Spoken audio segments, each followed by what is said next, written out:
preservação ambiental, justiça social e eficiência econômica. São alguns princípios da Agenda 21. Mas o que isso significa? O que é a Agenda 21?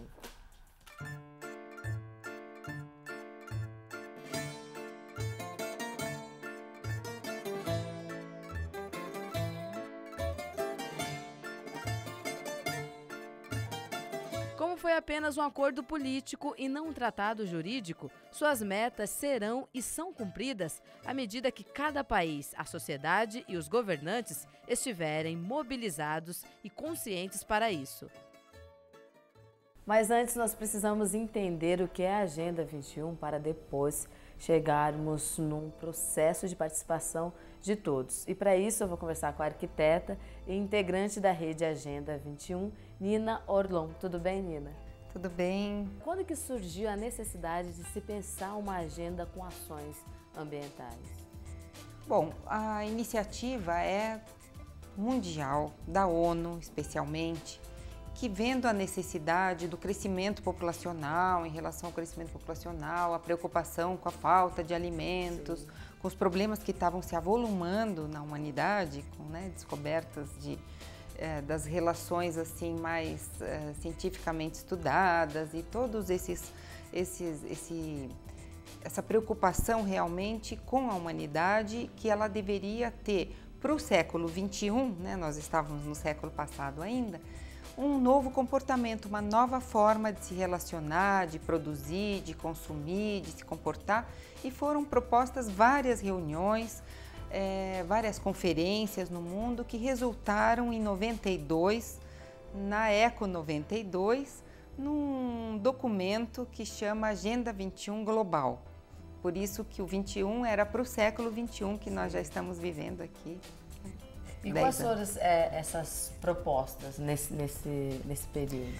Então, o que resultou? O documento, foi firmado um documento que teve todo um processo de preparação entre vários países se reunindo, pensando, porque no fundo tinha que atender a todo mundo, um documento único que todos os governos pudessem assinar.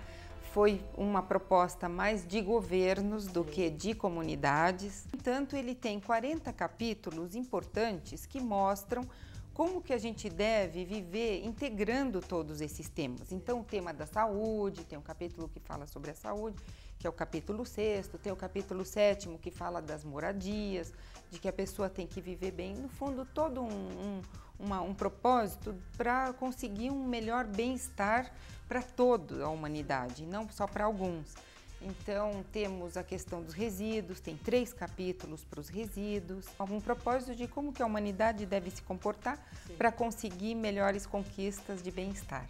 Agora a gente sabe que existe a Agenda 21 global e a local. Qual que é a diferença? Então, depois que todos os países na Eco 92 assinaram, a gente sabe que o papel aceita tudo, né? Então é perigoso isso. Cada um foi para o seu cantinho, lá para o seu país, e a partir daí iniciaram uma, vamos dizer, aproximação desse documento para a realidade de cada país. Sim. Então o Brasil elaborou a Agenda 21 brasileira, com uma grande pesquisa e participação dos cientistas, dos pensadores, enfim, foi feita a Agenda 21 brasileira, e a partir depois desse documento, já diz no próprio Agenda 21 Global que só vai ser efetivo se a gente colocar toda essa temática na prática.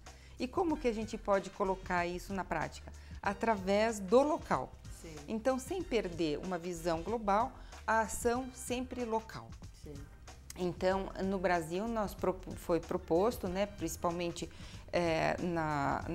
no protagonismo mais importante foi o Ministério do Meio Ambiente, elaborou o passo a passo da Agenda 21 local. Então, são 6 passos que a gente põe em prática localmente. Qualquer grupo de pessoas, qualquer comunidade, qualquer município, bairro, pode, através dessa referência, fazer a sua Agenda 21 local, que nada mais é, como você bem falou, a questão ambiental, social e econômica colocada num mesmo patamar. Como que se funciona essa Agenda 21 local? Ela parte da local e vai para global? Ou vamos entender como é que funciona essa ideia do global? Eu acompanho mais assim na prática das agendas 21 da cidade de São Paulo. A pessoa não precisa assim estudar a agenda 21 global, saber de cor, salteado, nada disso. É sabendo que existe esse documento e sempre que possa consultá-lo, porque está tudo dito lá, esse grupo que se organiza para trabalhar localmente, primeiro tem a mobilização, que é o primeiro passo, então as pessoas vêm. Depois, a partir de um diagnóstico feito com as pessoas que estão participando, estabelece-se um plano com prioridades e, preferencialmente, claro, indicadores para a gente avaliar daqui a um ano. E aí, melhoramos ou não melhoramos, né? Por exemplo, na Agenda 21 da Vila Mariana, da qual eu participo, a Prefeitura da Vila Mariana fez, junto com outras secretarias, uma ação de cuidado das praças com zeladores. Sim. Então, contratou pessoas, zeladores de praças, com integração, inclusão dessas pessoas que viviam ou na rua, ou em albergues, dando oportunidade de emprego. E só que é um trabalho temporário. Então, ela trabalhava meio período no contrato da prefeitura e meio período, então, ela foi capacitada. Então, isso foi uma das prioridades da Agenda 21 da Vila Mariana, inclusive de criar uma cooperativa entre esses zeladores depois que eles são dispensados. E eles iriam, então, vão prestar atendimento, serviço, é uma cooperativa que presta atendimento para a região. Enfim, é muito importante na Agenda 21 a participação e integração do governo local. Sim. Então, não é um grupo que trabalha separado.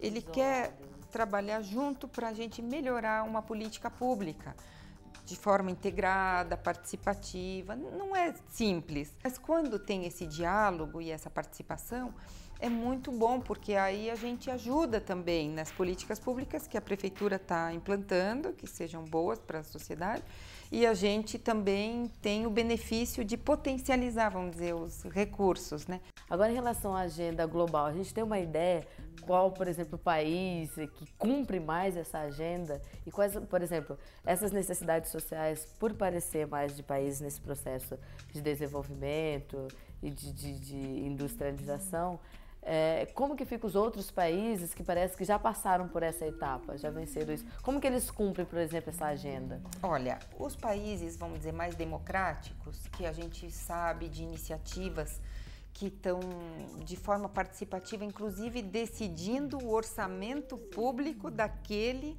distrito, daquele bairro. Nós temos que ter um plano mesmo de mobilidade, plano com indicadores, com metas. Assim, na questão do resíduo, mesma coisa.